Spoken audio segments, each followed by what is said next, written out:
how to fix your accessibility button on YouTube.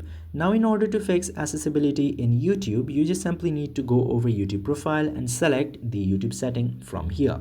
Tap into that and then scroll down until you see the option of accessibility under video and audio preferences.